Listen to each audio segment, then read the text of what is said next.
Allah akan merubah nasib suatu kaum jika kaum itu mau berusaha dan bersungguh-sungguh dalam merubah jalan hidupnya sendiri.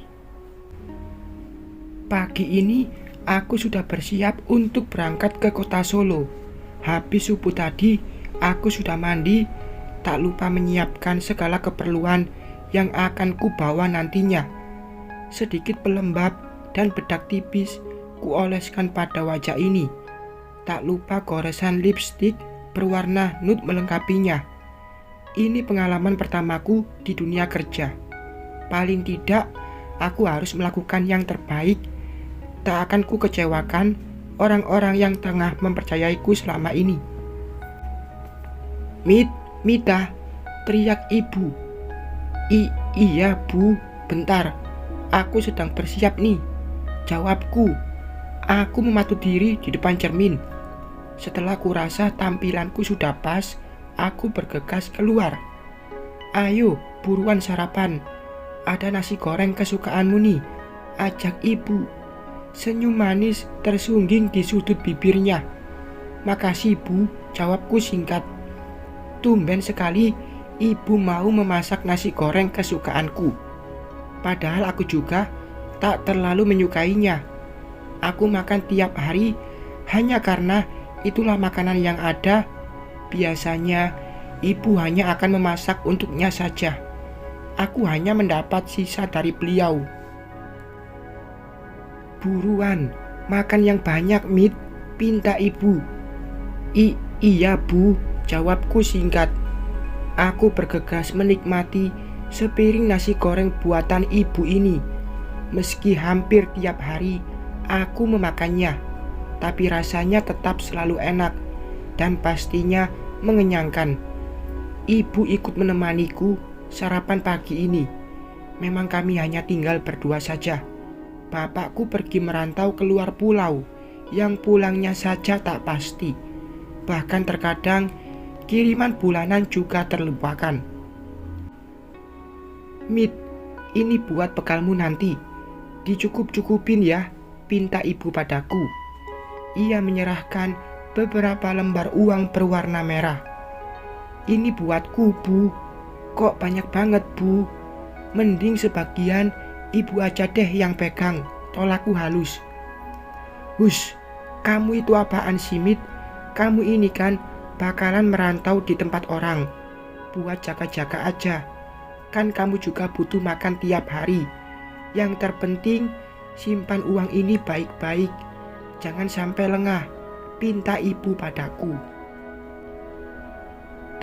Tapi ini enggak kebanyakan bu, tanyaku polos. Kalau lebih, ya kamu simpan saja buat pegangan kamu sebelum menerima gaji nanti, tutur ibu padaku. Dengan perasaan sedikit sungkan, aku langsung memasukkan uang itu ke dalam dompet lusuh milikku. Aku sedikit rasa tidak enak pada ibu. Takut juga jika nanti ku tinggal, ibu kekurangan uang. Bu, ibu dapat uang segini banyak dari mana? Terus nanti kalau aku tinggal ibu, gimana makannya? Tanyaku pada ibu. Ibu kan ada simpenan, Mit. Lagi pula kemarin lusa, bapakmu ngirim uang buat kita. Soal ibu, tak usah kamu khawatirkan, Mit. Ibu masih punya pegangan kok, tutur ibu meyakinkanku. Ibu beneran kan? Makasih banyak bu, jawabku kemudian. Bergegas, aku habiskan sepiring nasi goreng ini hingga tandas. Kenyang juga rasanya. Tak lupa segelas teh hangat menjadi pelengkapku pagi ini. Selain membekaliku dengan uang, ibu juga membawakanku beberapa snack. Kata beliau, supaya bisa kumakan jika nanti aku memiliki waktu senggang. Padahal aku sendiri belum tahu pasti seperti apa kerjaanku nantinya. Bu, makasih banyak ya. Aku berangkat dulu, pamitku padanya. Sama-sama Mit, baik-baik ya kamu di sana. Jangan lupa kasih kabar pada ibu, ucapnya mengingatkanku. Itu pasti bu, Jawabku singkat. Aku bergegas pamit dan mencium punggung tangannya.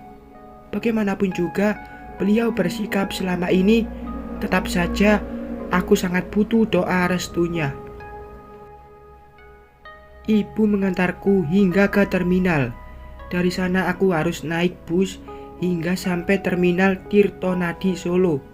Sebenarnya ibu menyarankanku untuk mengajak Murni, tapi tak enak juga. Aku terus-terusan merepotkannya. Selepas naik bus hingga hampir kurang lebih 1 jam, akhirnya sampai juga aku di terminal Solo. Dari sana aku harus naik angkot untuk sampai di tempatku training nantinya. Pak, Kang depan berhenti ya, pintaku pada supir angkot. Baik mbak, mbaknya sepertinya mau kerja ya, tanyanya penasaran. Iya pak, jawabku singkat. Entah mengapa supir itu tersenyum dan menatapku dengan pandangan yang tak bisa aku artikan. Aku bergegas turun dan membayar angkot itu. Makasih banyak pak, ucapku. Segera kuserahkan uang lewat jendela depan angkot itu. Semoga saja kerasan ya mbak, ucapnya penuh arti. Ia bergegas kembali melajukan angkotnya itu. Aku langsung masuk ke dalam bangunan itu. Di sana tampak ada 2 orang yang sepertinya orang baru kayak aku. Ku coba mendekati dan bertanya pada mereka. Siapa tahu bisa menambah teman untukku nanti. Mbak, Mas, mau kerja di sini juga ya? Tanyaku. Berusaha sok ramah dan sok kenal. Iya nih, kamu ini mau training? Jawab mas itu. Kenalin, namaku Bunta. Dan ini teman baruku, Feti. Ucap Bunta. Senyum mereka tersungging dari bibir cewek yang bernama Feti itu. Iya, kenalin, aku Mita. Jawabku kemudian. Kami bertiga akhirnya masuk ke ruangan tempat training akan diselenggarakan. Sebelumnya ada seorang senior yang mengantarku ke tempat penginapan yang tak jauh dari sini. Memasuki ruang training, aku begitu terkejut karena di dalamnya berisi bangku dan kursi mirip tempat kuliahan.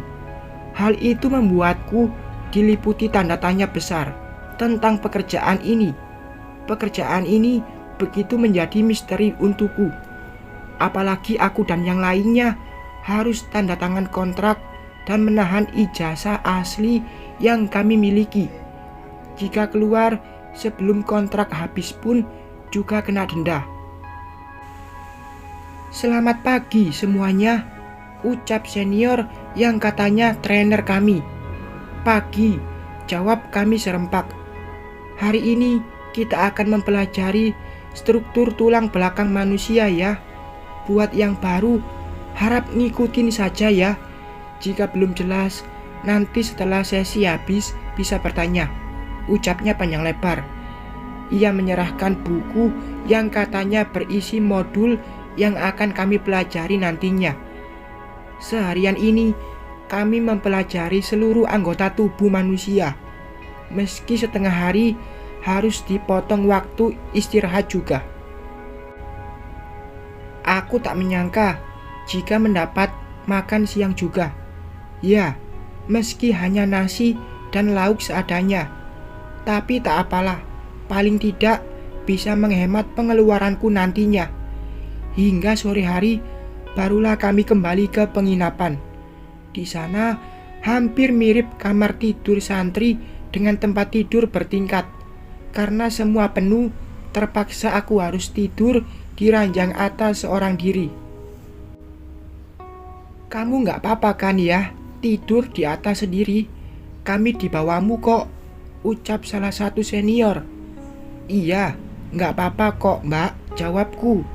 Meski terpaksa, tetap kuusahakan bibir ini untuk tersenyum. Jangan takut, mereka gak bakal ganggu kok, jika kitanya gak mengganggu, ucapnya lagi. Maksud mbak? Mereka yang tak tampak ya? Emang di sini klinik apa sih, Mbak? Aku kok belum paham ya, tanyaku ragu. Hah? Masa kamu belum tahu sih?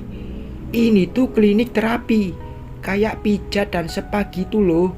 Jawabnya meyakinkanku. Aku hanya bisa terbelalak mendengar jawaban seniorku. Jadi aku bakal menjadi tukang pijat. Hadeh, apa yang harus ku katakan pada ibu di rumah? Ia sangat penasaran juga dengan pekerjaanku. Ter, ter, ponselku tiba-tiba saja bergetar. Ternyata ada panggilan masuk dari ibu.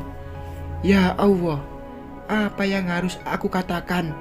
Akankah beliau mau menerima pekerjaanku ini nantinya? Aku cukup panik saat menerima telepon dari ibu. Apa yang harus aku katakan? Haruskah aku membohonginya? Aku tak ingin ibu menjadi malu dengan pekerjaanku ini. Akhirnya aku memutuskan mencoba untuk berbohong. Tak apalah, demi kebaikan bersama juga. Aku juga tak ingin merusak kebahagiaan ibu. Apalagi ibu baru saja bersikap baik semenjak aku mendapat panggilan pekerjaan ini. Assalamualaikum, Bu, ucapku saat panggilan ini terhubung. Waalaikumsalam, Mit. Gimana kamu di klinik itu? Dapat bagian apa? Kerjanya nggak susah kan? Tanya ibu bertubi-tubi padaku. Enggak kok, Bu. Aku dapat bagian bersih-bersih saja. Jadi ya enggak begitu susah, jawabku kemudian. Terpaksa aku membohonginya. Ya udah kalau begitu, syukurlah. Makanannya dimakan ya. Kalau uangmu habis, jangan lupa bilang sama ibu, pintanya padaku. Iya, Bu. Baru juga sehari, jawabku singkat. Tak tega rasanya harus membohongi ibu, tapi semua ini harus kulakukan agar ibu tidak kecewa. Apalagi rona kebahagiaan tergambar jelas pada wajah ibu. Bersambung.